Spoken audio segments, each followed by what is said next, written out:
Hey, I'm Alexander Lee, the lead news writer here at GamesBeat, and we're here for another episode of The Big Show with David Lee, the president of Wattpad and global CFO of Webtoon. Thank you for joining me. Thanks for having us. So we're here at GamesBeat Summit in LA. I just got off the stage after doing a panel with some of your colleagues about some of the really interesting offerings that games... You've been hard at work here. I do appreciate it. Can you see the sweat on my brow? But before we get into some of the really interesting stuff that you guys are doing in gaming and talking about why Webtoon is showing up at this event in this way, I want to talk about you as a gamer. So for those who are unfamiliar with David, he actually came to Webtoon from a role at Zynga. I'm spoiling this a little bit, but I just want to say that you have some real gamer bona fides. Well, I don't know if anyone has bona fides. I would say my intro to gaming was at the time when there was an inflection in the industry. So Mark Pincus had just taken Zynga public. And this idea back then of creating mass popularity around casual games on your mobile phone, it seems like obvious today, but it was groundbreaking back then. Yeah. So I joined him as part of the team post being public as the CFO. And I was really lucky to get inducted into the industry at a time when there was so much change. I spent a little bit of time afterwards outside of gaming, launching the Impossible Burger at a startup that I was passionate about. But it's really nice for me to come back to content creation and hopefully back to gaming, which we'll talk about. I would say that's a bona fide. But, we're here to talk about the true bona fides, the gamer origins. First of all, and no pressure on this, but do you identify as a gamer? I think everyone identifies as a gamer. Anyone who's taken a break or needed a moment to reconnect with what they love, whether that's a casual gamer or a AAA gamer. I think a great example for me is I happen to love Zynga poker. It's not the reason why I joined Mark at Zynga, but the ability to play a game, but also to have essentially talk at the table, if you will, virtually, and exchange ideas or insults is something that I think is so readily available in gaming these days. On any device, you can transport to a community in a place that you really can't do in any other form of entertainment. So do you have an ongoing Zynga poker game that you do? Well, I love straight up Texas Hold'em on Zynga poker. Nice. I can't say that I spent as much time on it the way I used to when I was looking for how well the product was doing one quarter to another. I think Words with Friends is also one of my favorites. I do think maybe Zynga had an impression on me as a potential gamer more than most places. Did you game as a kid, out of curiosity? I gamed as a kid, but in really embarrassing analog ways. I was one of those multiple dice carrying Dungeons and Dragons freaks. Love that. Remember, I'm at a vintage where I can look back at the generation of home computers and it's embarrassing. Like a TRS-80 is something that I actually owned. So wow, I wish I don't even know what that is, David. That's a good thing for you. But I think I wish I had the same access that this generation of consumers have growing up. It sounds like doing a career in gaming was not your original goal when you launched into the professional world. So what did you do first as for work? It's always hard to talk about your own career as if it was perfectly well crafted with a starting point, a midpoint, etc. The truth is, I was one of those young graduates from college that had no idea what I wanted to do. Everyone seemed well connected, on their way to banking or consulting or fill in the blank. What did you study? I studied political science. Interesting. And I came from a generation of medical doctors from Korea, and so I also was pre-med.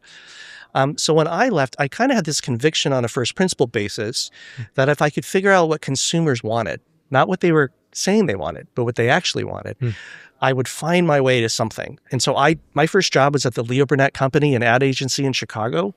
At the time, these agencies would let these young kids like me do every job, media, creative, accounts. And it really inculcated this idea that you need to know where the consumer's going and know how to walk in their shoes. Yeah. And from there, most of my career has been transformations where technology is creating something brand new for the consumer, or technology is helping a company that desperately needs to create something brand new. And that's explaining a little bit of the reason why I went to Zynga. But there hasn't been a common industry. It's usually been Cool. consumer movements and tech applied to lots of different industries. Well, I think there's so much overlap between gaming and Webtoon and what you guys are offering. I mean, there's the obvious fact that the manga and anime community overlaps significantly with the gaming community. And then there's also the fact that you guys are now pushing into ways that you can help support game makers. And we'll get into that a little bit. But I want to talk about what you said about your roles in the past and how they've used technology to sort of disrupt and your current role at Webtoon. Would you say that your role at Webtoon fits into that description of your past roles? I think it does. I think when you're lucky enough to have a transformative company with something new, a new technology or a new view of an industry, and you're stuck in that hypergrowth model where you're outgrowing what you did, it feels like yesterday. And at the same time, you're creating credibility for something brand new.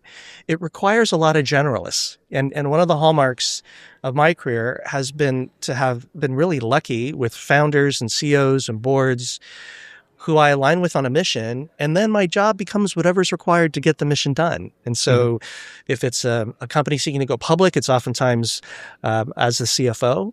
But like at Impossible Foods, when it was a pre-revenue startup, it's a little bit of everything as the COO. Here at Webtoon, we had gone public about 2 years ago, a little over 2 years ago. So I'm really helping this young public company begin to thrive. But I'm also very passionate about the president role of Wattpad because I see it as such a way to enable storytellers globally on our platform, but increasingly in the form a story can be as a game or even a breakout movie or a form of animation. You know what, I think, and we'll be bearing the lead slightly, in case anyone who's listening to this episode isn't familiar with the recent evolution to your role as president of Wattpad and global CFO of Webtoon, can you elaborate on exactly what that means and when that change happened? Sure.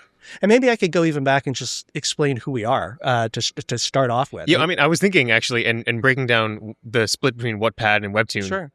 You're right. That's a great idea. Yeah. You probably should have done that at the beginning. Well, I mean, for those of you who may be listening or watching, you may not know that Webtoon, the company, is become the global destination for this format was created by our founder, actually, called a webcomic. On your phone, you can vertically scroll stories, and we're not just manga and hardcore anime.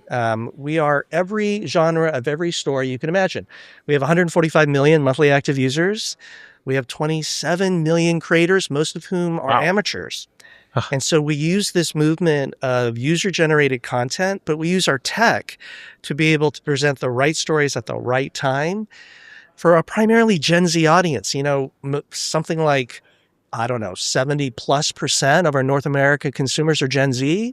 And just like discovering a new TikTok reel, they want to discover a new story. Wow. So we have 120,000 stories, oftentimes arriving every single day to the platform.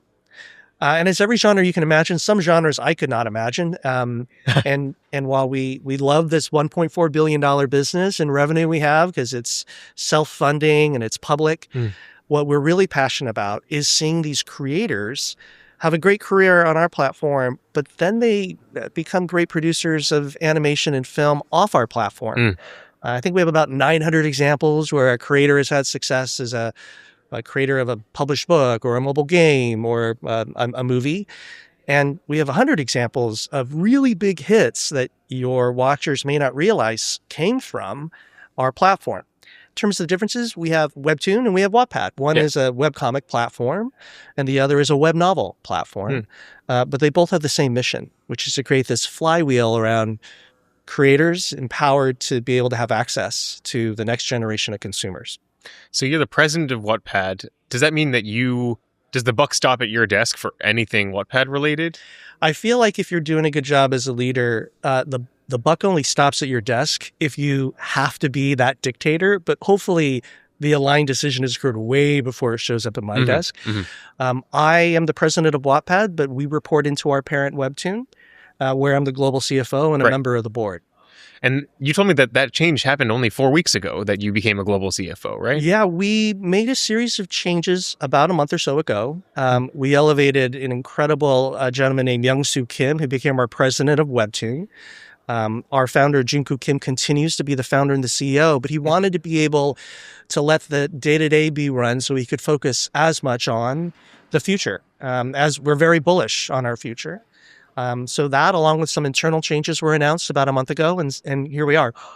Awesome. So I want to bring it to this way that you guys are looking to support game makers with your offering. I think this kind of connects to this experience that we've discussed at Zynga, and it's on my mind because I did just do a panel about this. Sure. But you guys have introduced a lot of new tools to support game makers in connecting with Webtoon's audience, which, as we've determined, has a lot of overlap with the gaming industry.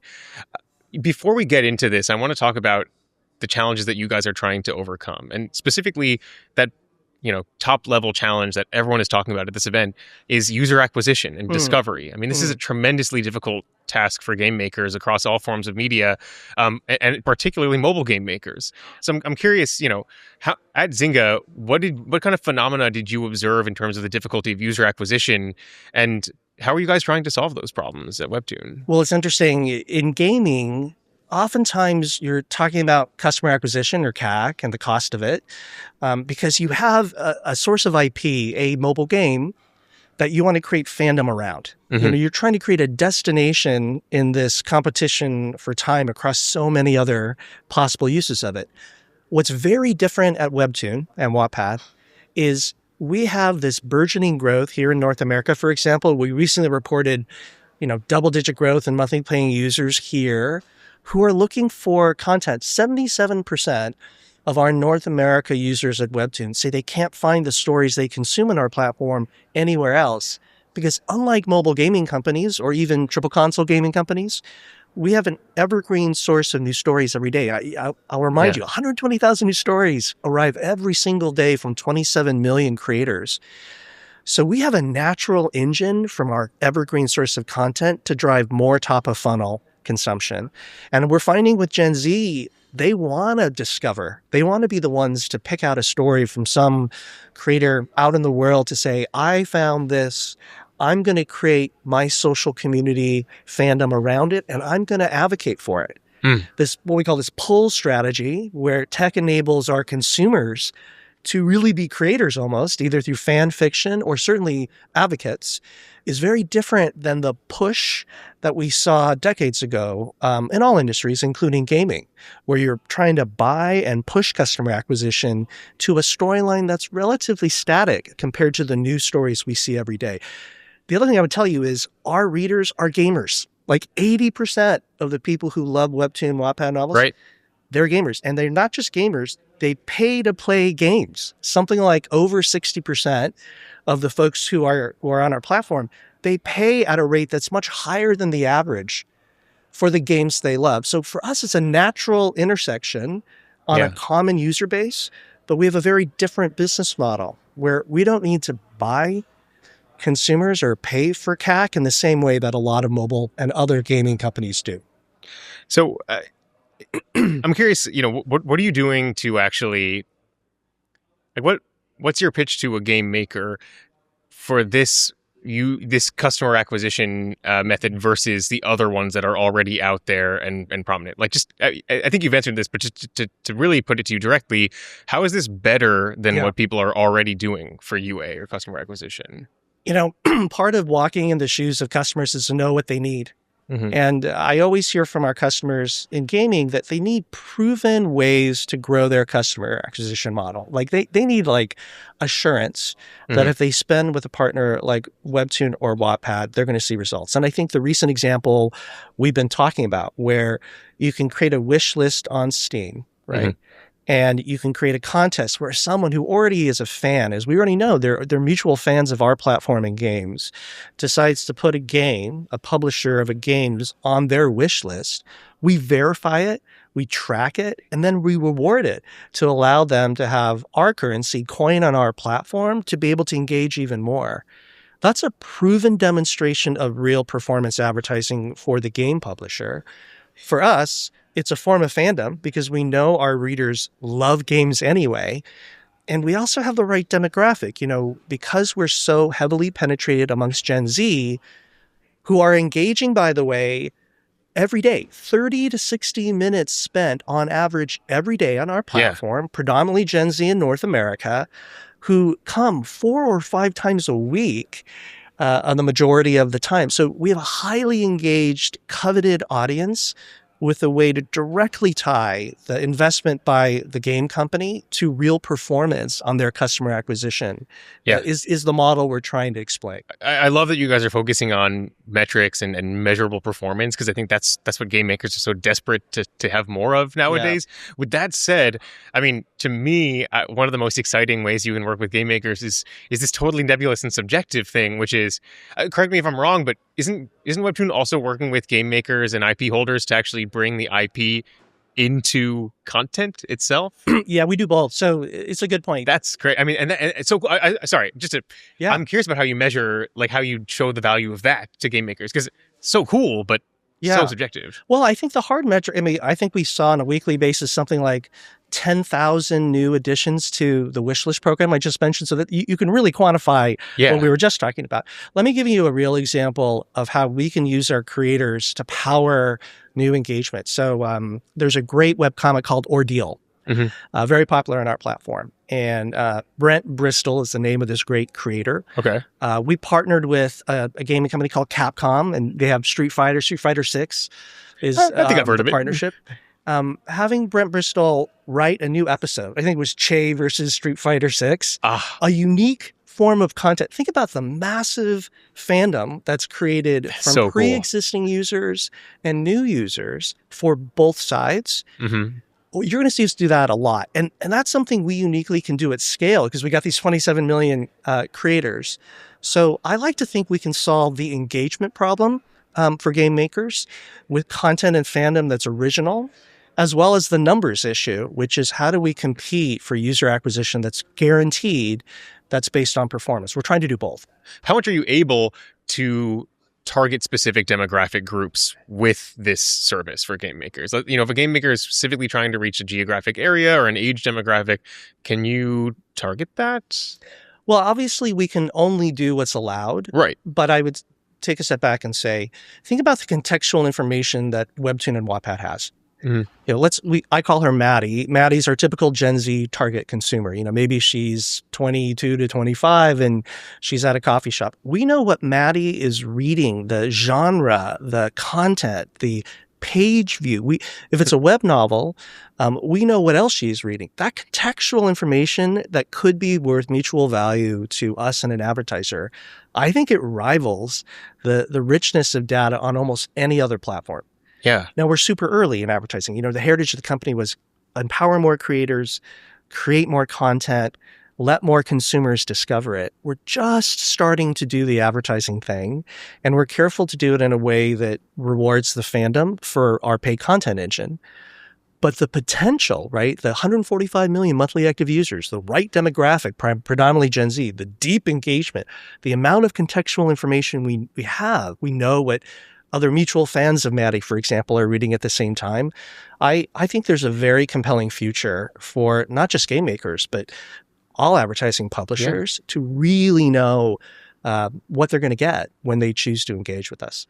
I mean, it's so cool, and I think it really does scratch an itch that I have as a gamer. You know, not to talk about another company's offering necessarily, but I love how in Fortnite you can see all these different IP come together inside one medium, Sure. and it drives engagement and excitement. You guys have the same power to do that in a different medium. And we have the potential to be a form of community and fandom, where it's not just consumption of content on our platform and outside it, but it could be a destination where people can interact with other fans. I think we're far away from that, but I think we have all the ingredients, particularly for game makers, if we do this well, to be that destination for fandom. I would love to see you guys get there. All right, we're going to end with some lightning round fun questions. Oh, okay. What are you reading on Wattpad or Webtoon right now?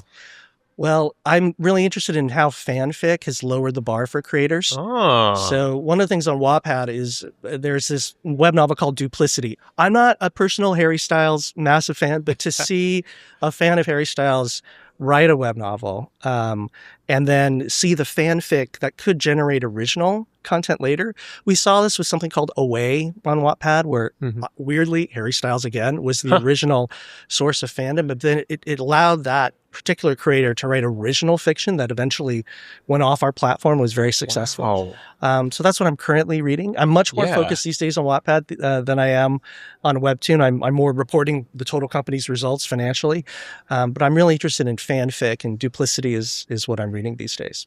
All right, one more gamer question for you. What's the greatest moment you've had in a video game? Greatest victory, or perhaps maybe the most crushing defeat that you can remember? What's the most notable video game moment in your history as a gamer?